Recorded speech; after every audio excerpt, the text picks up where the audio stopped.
आज हम लोग साधारण सेंटेंस यानी वाक्य के बारे में, उसके सभी पहलुओं के बारे में जितना हो सके जानने का प्रयास करेंगे। तो चलिए आरंभ करते हैं। जैसा कि इससे पूर्व अध्ययन सामग्री में आप लोगों को बताया जा चुका है, जो सेंटेंस अंग्रेजी के जो सेंटेंस अर्थात वाक्य जो होते हैं वो शब्दों का ऐसा समूह है जिसका एक सार्थक अर्थ होता है, साथ ही साथ सब्जेक्ट और प्रेडिकेट से मिलकर बना होता है। कहने का तात्पर्य जो सब्जेक्ट और प्रेडिकेट मिलकर शब्दों का एक समूह बनाते हैं जिसका कि कोई सार्थक अर्थ होता है, वो सेंटेंस कहलाता है। जैसा कि आप दिख रहा है, राम इज ए बॉय, ये एक सेंटेंस है। इसमें सब्जेक्ट भी है और प्रेडिकेट भी। अब हम ये जानेंगे जो एक सेंटेंस में सब्जेक्ट और प्रेडिकेट को कैसे पहचानेंगे। तो यहां देख रहे हैं सब्जेक्ट क्या होता है, वाक्य में यानी सेंटेंस में जिसके बारे में कहा है। सेंटेंस में जिसके बारे में कहते हैं या सेंटेंस का जो स्टेटमेंट होता है वो जिसके बारे में होता है वो सेंटेंस का सब्जेक्ट कहलाता है। साथ ही साथ वाक्य में उस सब्जेक्ट के बारे में यानी जिसके बारे में कहा जाता है, क्या कहा जाता है, वो प्रेडिकेट कहलाता है। तो यहां देखिए, इसमें आप उदाहरण से आप समझ पाएंगे। इस वाक्य में राम इज ए बॉय, इस सेंटेंस में राम इज ए बॉय में राम के बारे में कहा जाता है।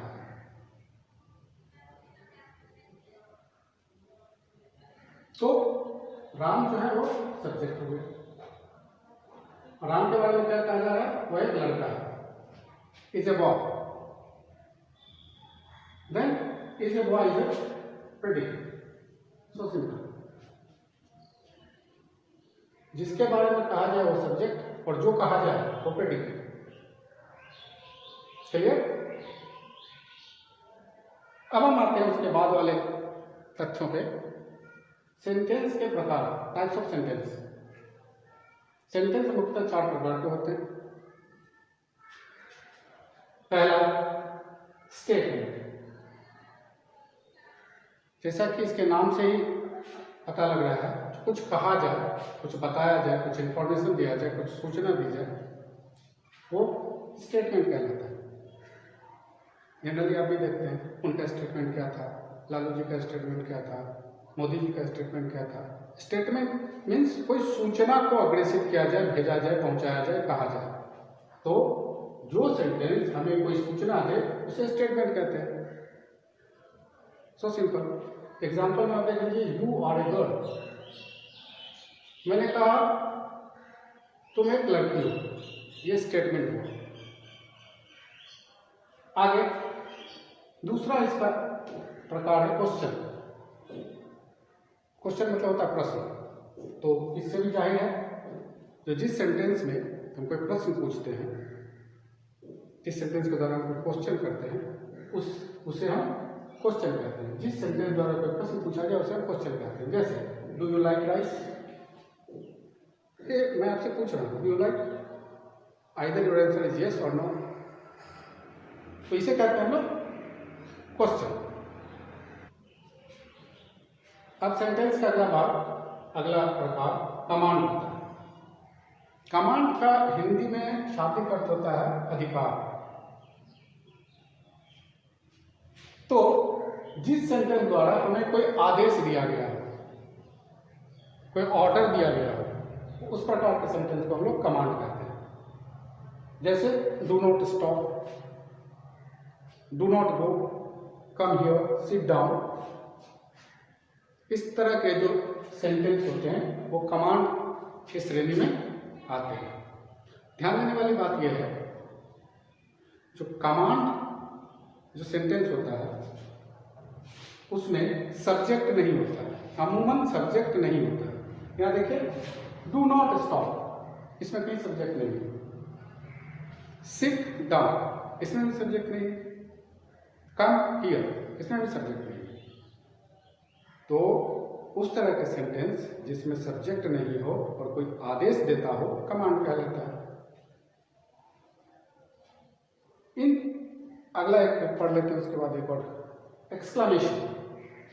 एक्सक्लामेशन मतलब होता है आश्चर्य, यानी जिस सेंटेंस में भावना या आश्चर्य व्यक्त किया गया उसे हम लोग एक्सक्लामेशन सेंटेंस कहते हैं, एक्सक्लामेटरी सेंटेंस कहते हैं। जैसे व्हाट ए वंडरफुल डे, एक आश्चर्यजनक का एक आश्चर्य या भावना को व्यक्त किया जाए जो आज बहुत खूबसूरत दिन है। तो इस तरह के सेंटेंस जिसमें भावनाओं को व्यक्त किया गया हो, आश्चर्य को व्यक्त किया गया हो, ऐसे सेंटेंस एक्सक्लामेशन के अंतर्गत आते हैं। इन चारों सेंटेंस में पहली नज़र में अगर हम किसी सेंटेंस को पहचानेंगे तो जिस सेंटेंस के अंत में फुल स्टॉप हो वो स्टेटमेंट होता है हमारा। जिस सेंटेंस के अंत में क्वेश्चन मार्क हो, क्वेश्चन मार्क हो इस तरह से, वो क्वेश्चन होता है, डेफिनेटली क्वेश्चन होता है।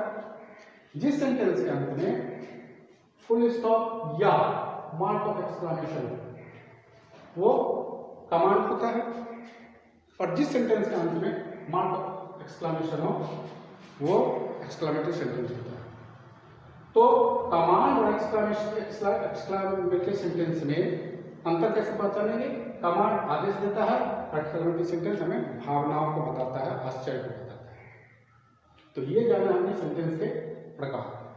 एक और चीज हमने इसमें जाना, तो जिस सेंटेंस में सब्जेक्ट नहीं होता है और कोई आदेश देता हो वैसा सेंटेंस कमांड कहलाता है। यानी कमांड सेंटेंस में सब्जेक्ट का अभाव देखने में मिलता है।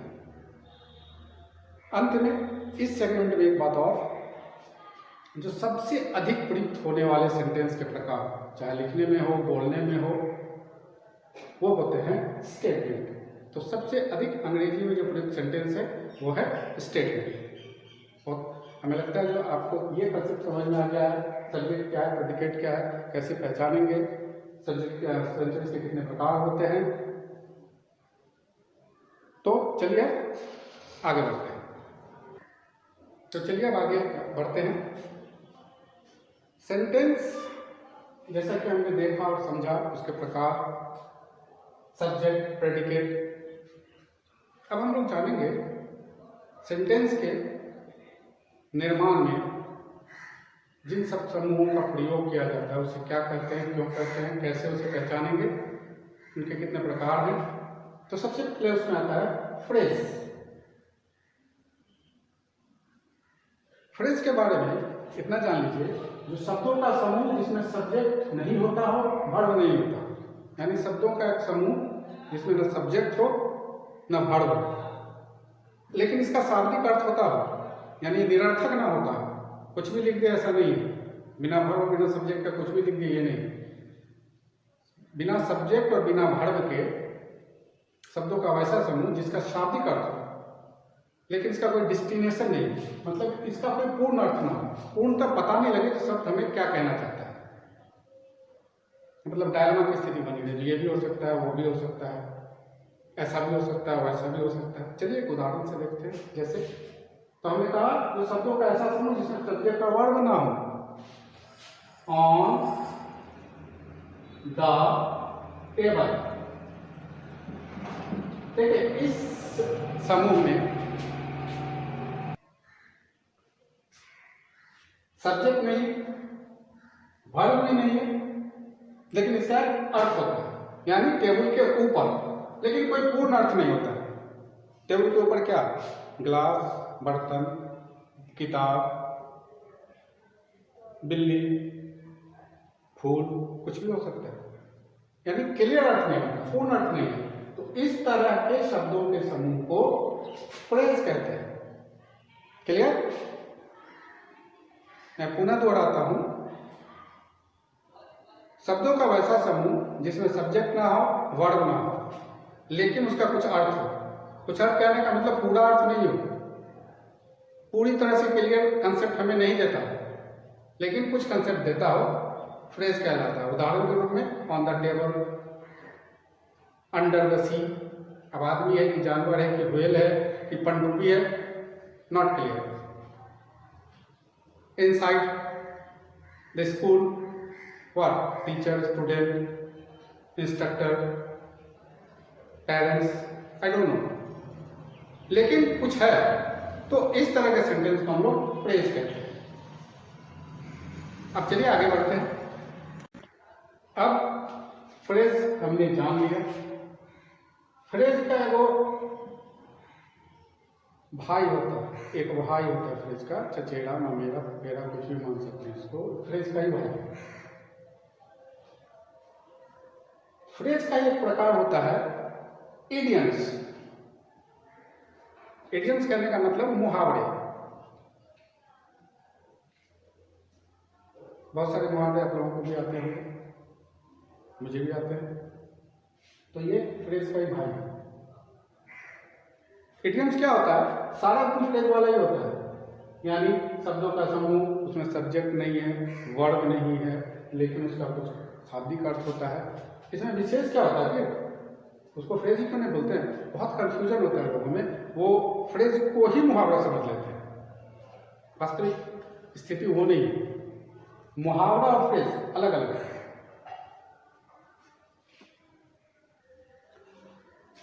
मैंने कहा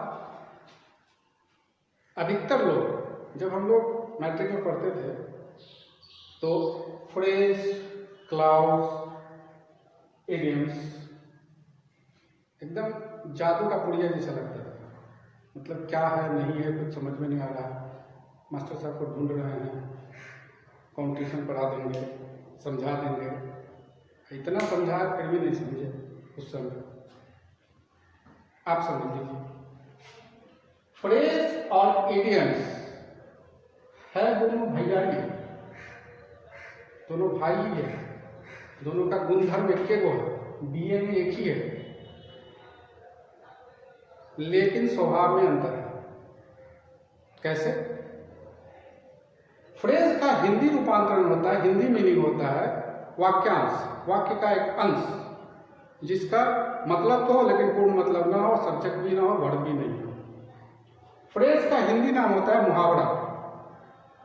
उसमें भी वाक्यांश यानी माफ कीजिएगा, इडियम्स का हिंदी नाम होता है मुहावरा। उसमें भी फ्रेज वाला ही गुण होता है, उसमें भी सब्जेक्ट नहीं होता है, वर्ब नहीं होता है, उसका एक शाब्दिक अर्थ होता है। लेकिन जब हम शाब्दिक अर्थ को गौण कर देंगे, उसका कोई मतलब नहीं रहेगा और एक विशिष्ट अर्थ उसका हो जाएगा, तो वही फ्रेज इडियम्स कहलाएंगे, वही वाक्यांश मुहावरा कहलाएंगे। उदाहरण के रूप में देख लेते हैं। तो देखिए उदाहरण के रूप में देखते हैं।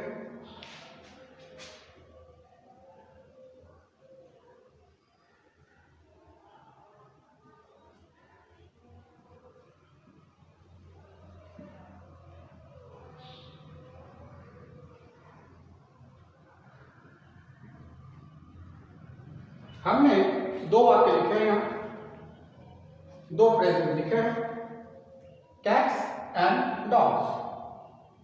इसका अगर शाब्दिक अर्थ लेंगे, इसमें सब्जेक्ट नहीं है, वर्ब भी नहीं है। अगर इसका शाब्दिक अर्थ लेंगे तो इसका मतलब होगा बिल्लियां और कुत्ते। लेकिन आपको भी पता है कैट्स एंड डॉग का मतलब होता है मूसलाधार बारिश, raining like cats and dog. तो जब कैट्स एंड डॉग का शाब्दिक अर्थ न होके एक विशिष्ट अर्थ हो गया मूसलाधार बारिश, तब यही फ्रेज इडियम्स कहलाए। क्लियर? एक और उदाहरण से और ज्यादा क्लियर हो जाएगा।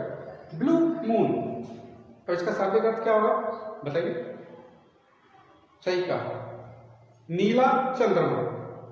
गजब, नीला चंद्रमा तो कभी हुआ ही नहीं, इसका तो कोई अर्थ नहीं है, फिर भी ब्लू मून मतलब होगा नीला चंद्रमा। इसमें न सब्जेक्ट है न वर्ब है, तो भैया ये तो फ्रेज है। लेकिन नीला चंद्रमा जो हम लिखते हैं, you appear like a blue moon. Blue moon मतलब होता है कभी कभार, बिरले ही, बहुत दिनों के बाद। बहुत दिनों के बाद तो नॉर्मली सेंस यूज नहीं होता, कभी कभार कह सकते हैं। जैसे हिंदी में हम लोग कहते हैं ईद का चांद, द्वितीया का चांद, ऐसे हम लोग मुहावरा उपयोग करते हैं। उसका अंग्रेजी रूपांतरण हो सकता है ब्लू मून। तो ब्लू मून का शाब्दिक अर्थ ना होकर एक विशिष्ट अर्थ होता है, तो यह फ्रेज ना होके उसी का भाई एडियम्स कहलाते हैं। क्लियर? फ्रेज और एडियम्स। चलिए अब आगे बढ़ते हैं। जैसा कि आप देख रहे हैं, जितना भी फ्रेज है on the table, in the box, going outside, village market, up ever the sky, ये सब फ्रेज है। इसमें सब्जेक्ट नहीं है, वर्ब भी नहीं है, एक अर्थ है, शाब्दिक अर्थ है, लेकिन डेस्टिनेशन क्लियर नहीं है। क्या स्पष्ट रूप से क्या कहना चाह रहा है पता नहीं, यानी ये फ्रेज है। तो फ्रेज जो है सो इडियम्स, सभी फ्रेज इडियम्स नहीं है, लेकिन सभी इडियम्स फ्रेज हो सकते हैं। Cats and dog, blue moon, piece of cake, red carpet, ये सारे इडियम्स हैं जो कि फ्रेज भी हैं, लेकिन सारे फ्रेज इडियम्स नहीं है। तो एकदम सपाट लहजे में याद रखिए, जो सारे फ्रेज इडियम्स नहीं हो सकते हैं, लेकिन सभी इडियम्स फ्रेज हो सकते हैं। क्लियर?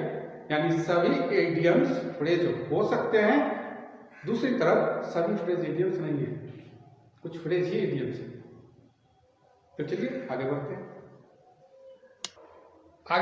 और फ्रेज के प्रकारों को भी समझ लेते हैं। वैसे तो अनेक लोगों ने फ्रेज के अनेक प्रकारों की व्याख्या की है, कहीं 5, कहीं 6, कहीं 7, कहीं 10, कहीं 12 प्रकार के फ्रेजों की भी चर्चा देखने को मिली है।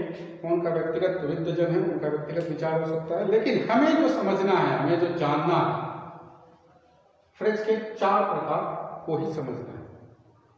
Noun phrase, verb phrase, adjective phrase और एडवर्बियल फ्रेज।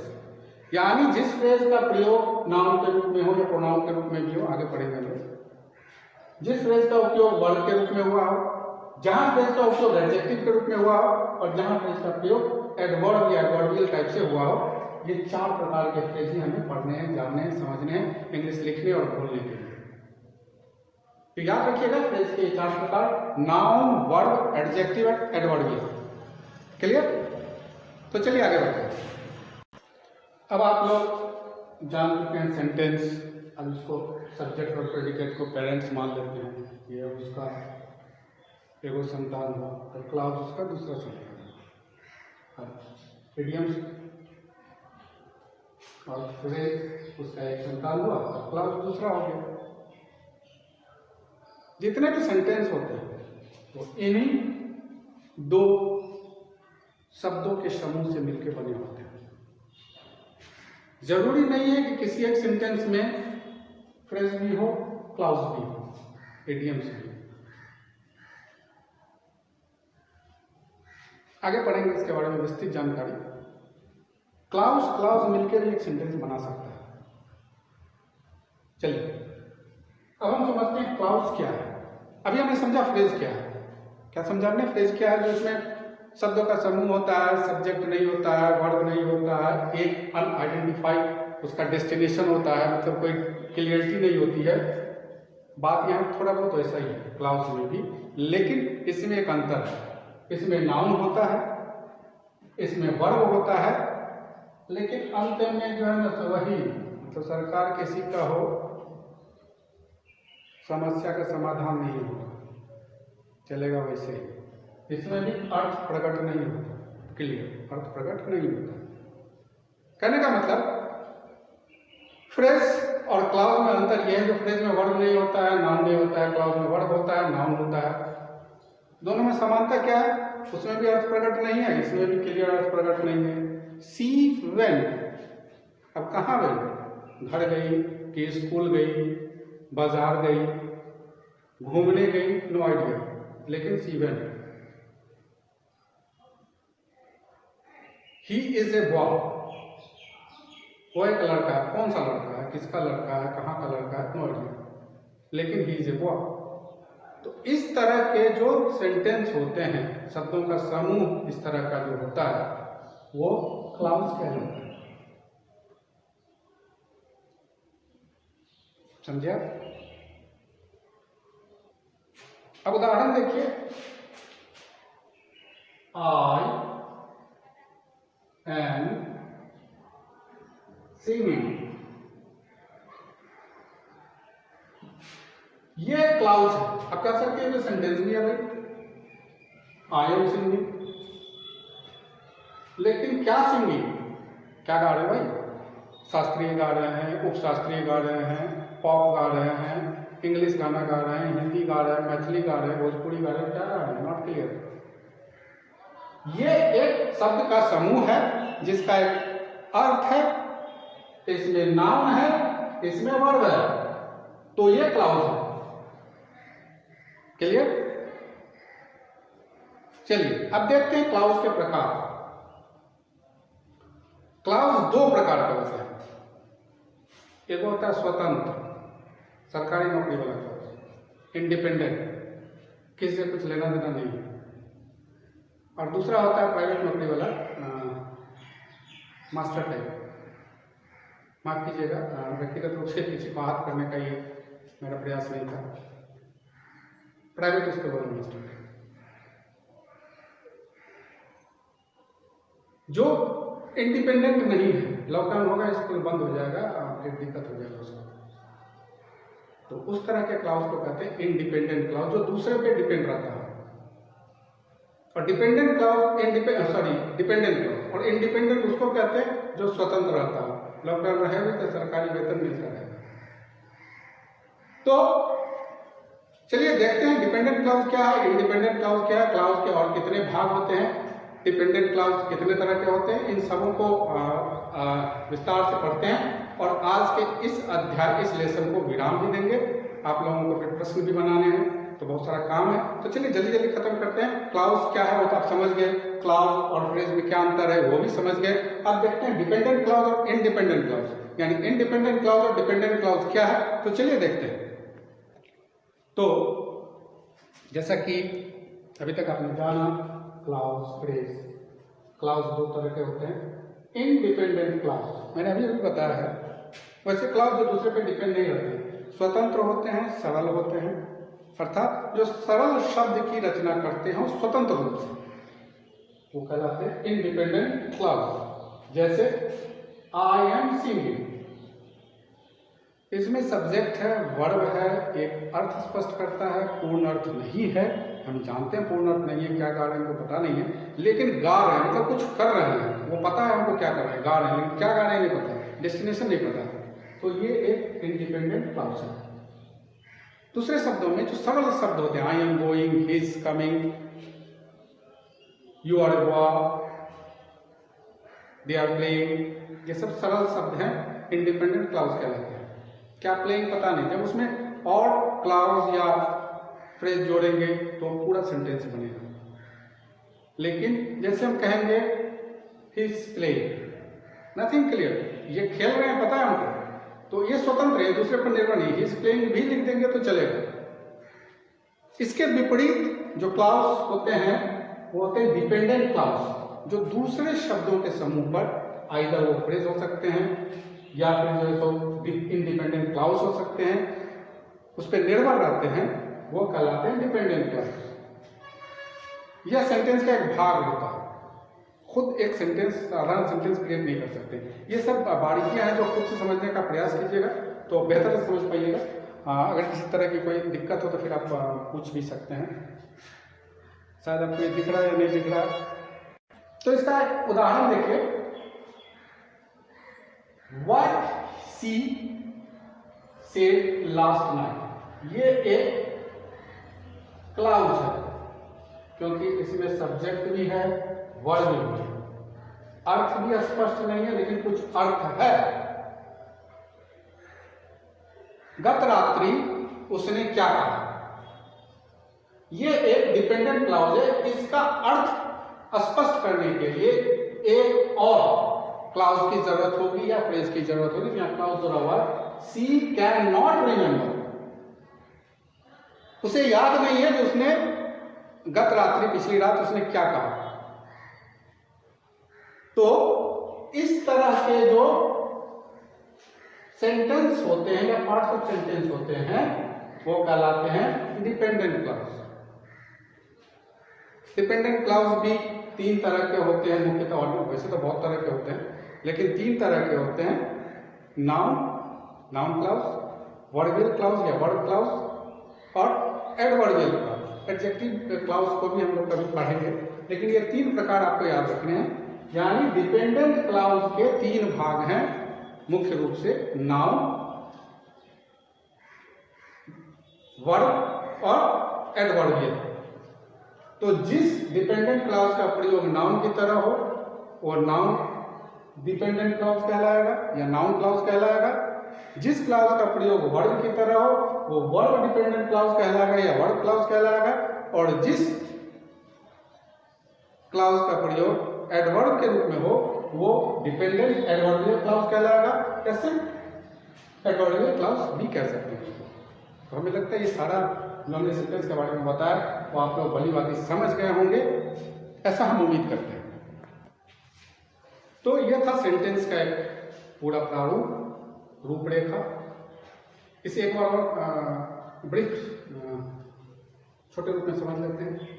सेंटेंस जो होता है वो सब्जेक्ट और प्रेडिकेट से मिलकर बना होता है।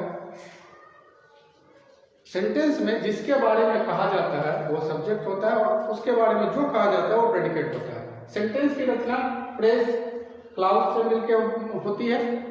फ्रेज जो होता है शब्दों का वैसा समूह होता है जिसका कुछ अर्थ होता है, पूर्ण नहीं होता है, कुछ अर्थ होता है लेकिन उसमें सब्जेक्ट और वर्ब नहीं होते हैं।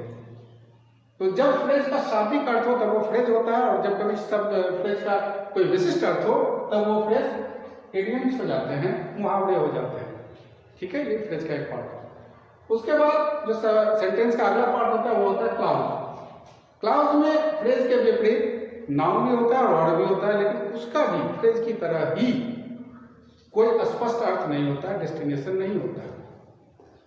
क्लॉज दो तरह के होते हैं, डिपेंडेंट क्लॉज और इंडिपेंडेंट क्लॉज। इंडिपेंडेंट क्लॉज वैसे क्लॉज होते हैं जिसका अर्थ स्पष्ट करने के लिए या जिसे प्रयोग करने के लिए किसी और की जरूरत नहीं भी हो सकती है। यानी जितने भी सरल शब्द हैं वो इंडिपेंडेंट क्लॉज कहलाते हैं।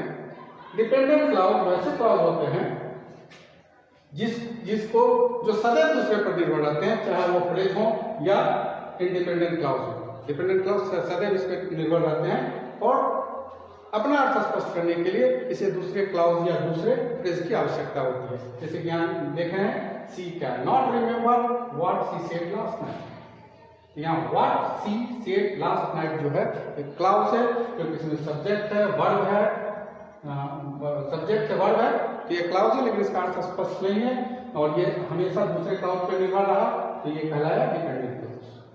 दो चीज और हमने सीखा। तो सबसे अधिक जो सेंटेंस बोला जाता है या लिखा जाता है वो होता है स्टेटमेंट। उसके अलावा सेंटेंस के तीन और पार्ट हैं, क्वेश्चन, कमांड और एक्सक्लेमेशन। क्वेश्चन में प्रश्न पूछे जाते हैं, कमांड में आदेश दिया जाता है, एक्सक्लेमेशन में भाव भावनाएं व्यक्त की जाती है, आश्चर्य को व्यक्त किया जाता है। एक और चीज हमने सीखा, जो कमांड जो होता है, कमांड नाम का जो सेंटेंस होता है उसमें सब्जेक्ट नहीं होता है अमूमन। तो इन सारी चीजों को आप आत्मसात कीजिए। कोर्स मटेरियल आपको पहले मिल चुका है, उसको आत्मसात कीजिए। संबंधित प्रश्न अगर आपके मन में कुछ है तो पूछिए। अब आपको इस वीडियो के साथ प्रश्न भी दिए जाएंगे जिसको हल करके भेजना है, फिर हम लोग अगली कक्षा में बढ़ेंगे। तब तक के लिए हम आपसे विदा चाहेंगे।